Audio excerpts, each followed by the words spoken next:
राधे राधे मित्रों, आइए आज हम बात करते हैं कि गुरु यदि आपकी कुंडली के एकादश भाव में है, गुरु एकादश यानी 11वें भाव में है, तो कैसा परिणाम देते हैं।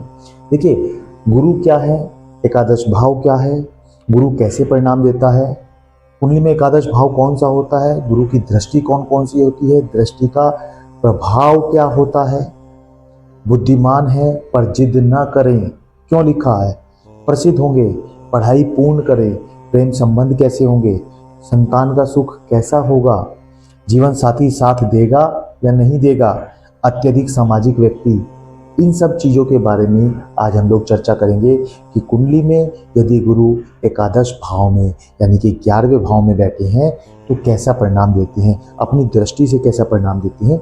इन सब चीज़ों के बारे में आज हम लोग चर्चा करेंगे। चैनल को यदि आपने अभी तक सब्सक्राइब नहीं किया तो प्लीज़ आप लोग सब्सक्राइब जरूर कर लें, वीडियो को ज़्यादा लाइक करें, ज़्यादा से ज़्यादा शेयर करें। आपका लाइक, शेयर और कमेंट ही हमें मोटिवेट करता है आगे वीडियो बनाने के लिए, यही हमारे लिए मोटिवेशन होता है। चलिए वीडियो की शुरुआत करते हैं।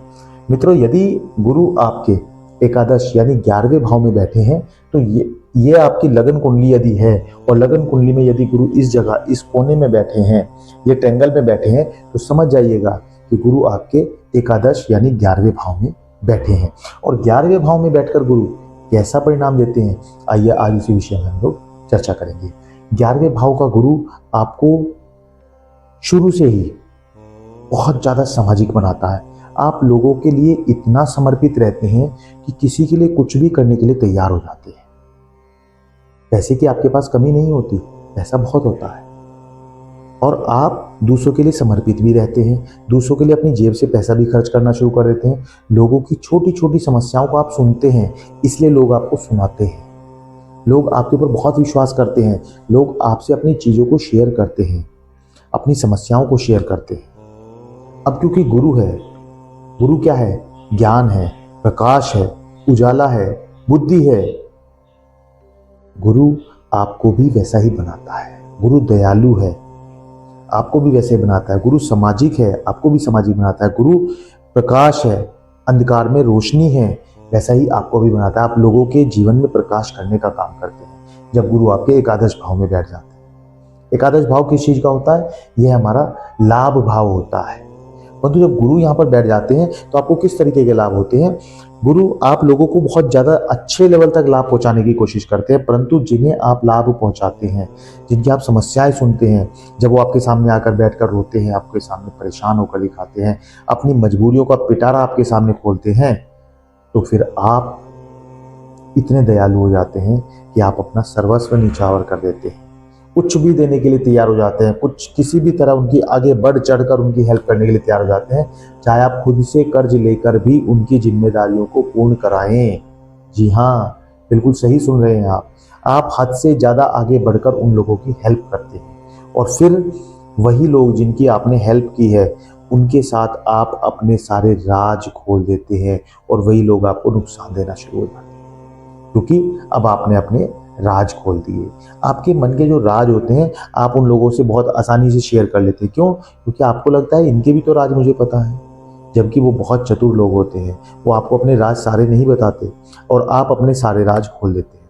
तो विशेषतः ध्यान रखने की जरूरत है, जब गुरु 11वें भाव में हो तो किसी से अपनी बातें बहुत ज़्यादा शेयर ना करें, इतनी शेयर ना करें कि वो कल को आप ही के लिए नुकसानदायक हो जाए। हम लोगों ने बिल्ली की कहानी बहुत सभी ने सुनी है, बिल्ली और शेर की कहानी, कि बिल्ली ने शेर को सब कुछ सिखाया, और जब शेर ने कहा कि मौसी मैं तो सब कुछ सीख गया, और शेर ने बिल्ली को झपट्टा मारने की कोशिश की, तो बिल्ली भागकर फट से पेड़ के ऊपर चढ़ गई। शेर ने कहा मौसी ये तो तुमने मुझे सिखाया ही नहीं था। तब बिल्ली ने कहा ये एक गुण मैंने अपने पास रखा था। तो मित्रों, सब कुछ सिखाना, लेकिन एक गुण अपने पास जरूर रखना। आप जिसे जो कार्य सिखाते हो, जो आप लोगों के साथ रहते हैं, जिन्हें आप मदद करते हो, वही आपको बाद में परेशान करते हैं। आप बहुत भोले हो, बहुत सीधे हो, आप लोगों की मदद करने में विश्वास करते हैं, लेकिन वो लोग आपके नाजायज फायदा उठाते हैं, आपके सीधेपन का, आपको नुकसान पहुंचाने की कोशिश करते हैं। गुरु 11वें भाव में बैठकर आपको इस तरह के एहसास जरूर देते हैं। एक और चीज हमने लिखी है कि बुद्धिमान है पर जिद ना करे। कई बार ऐसा देखा जाता है आप बुद्धिमान तो बहुत है, लेकिन छोटी सी जिद के कारण आप अपनी बातों से ये कहें कि इतना ज़्यादा जिद कर बैठते हैं कि आपको ये लगता है कि जो मैं कह रहा हूँ पूरी तरह सही है, जबकि वो सही कई बार नहीं होता। कई बार ऐसा लगता है कि जैसे अरे ये मेरी बुद्धि अचानक क्या हो गया था, मैं क्यों बुद्धि मलिन कर बैठा और मैं इस चीज़ के पीछे अड़ गया और जिसका मुझे नुकसान हुआ है। ऐसा अक्सर होता है जब गुरु 11वें भाव में बैठे हैं। तो आप बिल्कुल भी जिद ना करें, आप समझें पूरा खेल क्या है, पूरी परिस्थितियाँ क्या हैं, उसके हिसाब से निर्णय लें। आपकी जिद कई बार आपको ही भारी पड़ जाती है, तो सोच समझ कर ही आगे बढ़ें। जब गुरु यहाँ पर बैठे हैं तो गुरु अपनी पंचम दृष्टि से आपके पराक्रम भाव को देखते हैं। तो पराक्रम भाव को देखते हैं तो आपका पराक्रम समाज में बहुत होगा, प्रसिद्ध होंगे आप, अपने एरिया में इतने एक्सपर्ट होंगे, अपने आसपास की जगह में इतना प्रसिद्ध होंगे कि लोग आपको आपके नाम से और आपके काम से पहचानेंगे। हाँ बिल्कुल सही, आपको पहचानेंगे कि अरे एक केवल वही व्यक्ति है जो इस काम को कर सकता है, और वो सिर्फ और सिर्फ आप होंगे, क्योंकि आपके पास गुरु यहाँ पर बैठकर कुछ अलग देते हैं। आपके अंदर एक ऐसा व्यक्तित्व देते हैं कि आपके पास कुछ अलग है। बाकी लोग भी काम करते हैं लेकिन आप कुछ हटकर सोचते हैं, कुछ हटकर कार्य करते हैं, कुछ अलग आइडियाज आपके पास है। आप लोगों को अलग अलग आइडियाज देते हैं, लोगों को सलाह देते हैं, और जो सलाह आप देते हैं वो लोगों के लिए खरी भी उतरती है, उससे उनको लाभ भी होता है। और इसी कारण से, क्योंकि आप उनके चक्कर में इतना ज़्यादा लग जाते हैं, आपको प्रसिद्धि तो मिलती है, समाज में मान सम्मान मिलता है, ऊंचा दर्जा प्राप्त होता है, स्थिति समाज में अच्छी बनती है आपकी। आप नेता वाले गुण आपके अंदर होते हैं, नेतृत्व की भावना आपके अंदर होती है, आप आगे बढ़कर कार्य करने में विश्वास करते हैं, सबकी मदद भी करते हैं। परंतु इसका ही कई बार हमें इतना नुकसान हो जाता है कि हम अत्यधिक सामाजिक हो जाते हैं, जिस कारण से हम अपने प्रेम संबंधों पर भी ध्यान नहीं दे पाते हैं।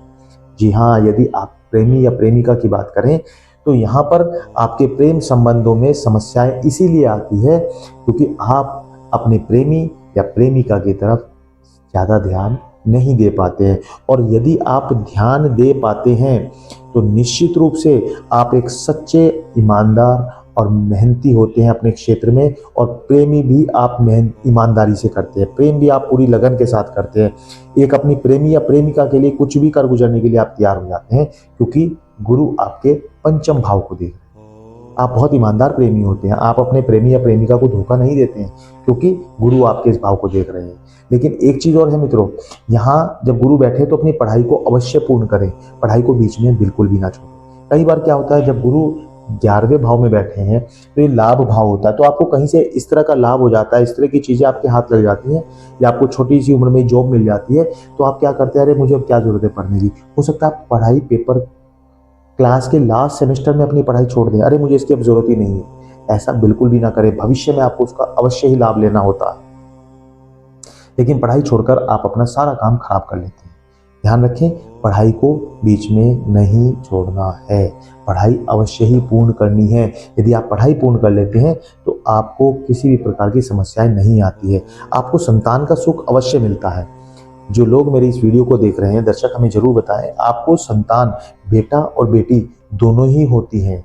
कई बार ऐसा कहा गया है कि पंचम में जब गुरु देखते हैं तो संतान बेटा नहीं होता, परंतु ऐसा बिल्कुल भी नहीं है।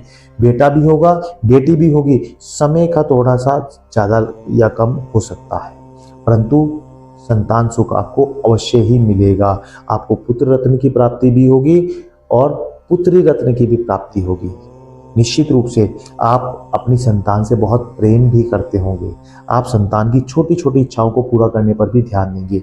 परंतु एक चीज़ मैं फिर से सावधान कर रहा हूँ, इतने मोह में पागल ना हो जाएं कि आप यह भी भूल जाएं आपके लिए क्या सही है और क्या गलत है। कहीं आप बच्चों के मोह में उन्हें गलत चीज़ों के लिए तो तैयार नहीं कर रहे, कहीं आप उनकी जिद पूरा करने के चक्कर में उन्हें भविष्य के लिए खराब तो नहीं कर रहे हैं। इस चीज़ के लिए सावधान रहना। संतान का सुख मिलेगा, अवश्य मिलेगा, लेट हो सकते हैं, परंतु बच्चों के प्रेम में इतना ज़्यादा मत हो जाना कि आप बच्चों को ही खराब कर लें, जो कल को आप ही के लिए हानिकारक साबित हो जाए।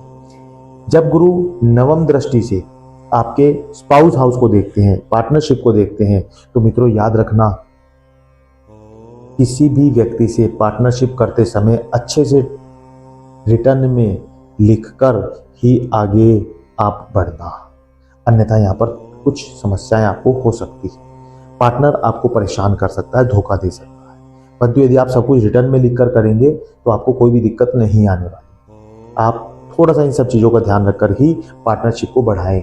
और आपके जो जीवन साथी होंगे, जीवन साथी आपका बहुत अच्छा होगा। जीवन साथी, साथी साथ निभाना, जी हाँ, साथी आपका साथ निभाएगा। लेकिन फिर मैं वही कहूँगा, जिद ना करें, क्योंकि आपकी जिद के चक्कर में कई बार आप अपने पति या पत्नी के साथ छोटी छोटी बातों पर गुस्सा कर बैठते हैं, और उसी का परिणाम ये होता है कि आप इतने ज़्यादा लड़ाई में हो जाते हैं कि कई कई दिन आप उनसे बातचीत नहीं करते हैं, जबकि आपके जो पार्टनर हैं वो बुरे नहीं हैं, वो अच्छे हैं। आपको थोड़ा सा अपनी जिद को कम करना होगा। जिद कम कर लेंगे तो निश्चित रूप से आपके संबंध बहुत अच्छे चलेंगे। आप बिल्कुल इस बात से निश्चिंत रहे, थोड़ा बहुत लड़ाई झगड़ा होता रहेगा, लेकिन ऐसा कभी भी नहीं आएगा कि आपका संबंध विच्छेद हो जाए। ऐसी स्थिति जीवन में आपके कभी नहीं आने वाली, क्योंकि गुरु नवम दृष्टि से आपके 7वें भाव को, जिसको हम स्पाउस हाउस बोलते हैं, उसको देख रहे हैं। तो आप इस चीज़ से बिल्कुल निश्चिंत हो जाएं। आपके साथ ऐसा कभी भी नहीं होगा कि आप उस मोड़ तक आपकी लड़ाई चली जाए कि आपके संबंध विच्छेद हो जाए, जिसको हम तलाक बोलते हैं। ऐसी स्थिति कभी भी नहीं आएगी। निश्चित रूप से गुरु आपको जब कुंडली में बैठ जाते हैं तो गुरु ज्ञान के सागर हैं। जहाँ बैठते हैं वहीं उजाला कर देते हैं, जहाँ देखते हैं वहाँ उजाला कर देते हैं। गुरु की दृष्टि को भी बहुत महत्वपूर्ण माना गया है। तो मित्रों, आप हमें कमेंट में जरूर बताएं। चैनल को यदि आपने अभी तक सब्सक्राइब नहीं किया तो प्लीज़ सब्सक्राइब करें, वीडियो को ज़्यादा लाइक करें, शेयर करें, और हमें यह जरूर बताएं कि 11वें भाव में बैठकर गुरु कैसा परिणाम आपको दे रहे हैं। क्या आप ऐसा ही फील कर रहे हैं? हमें कमेंट में जरूर बताएं। क्या ये सब चीज़ें जो हमने डिस्कस की हैं आपके साथ घटित हो रही हैं? यह भी हमें कमेंट में जरूर बताएं। आपके कमेंट, लाइक और शेयर और सब्सक्राइब ही हमें आगे बढ़ने के लिए मजबूर करते हैं। इसलिए मित्रों, आप अपना बहुत ख्याल रखिएगा और वीडियो को ज़्यादा लाइक कीजिएगा, शेयर कीजिएगा। धन्यवाद। राधे राधे।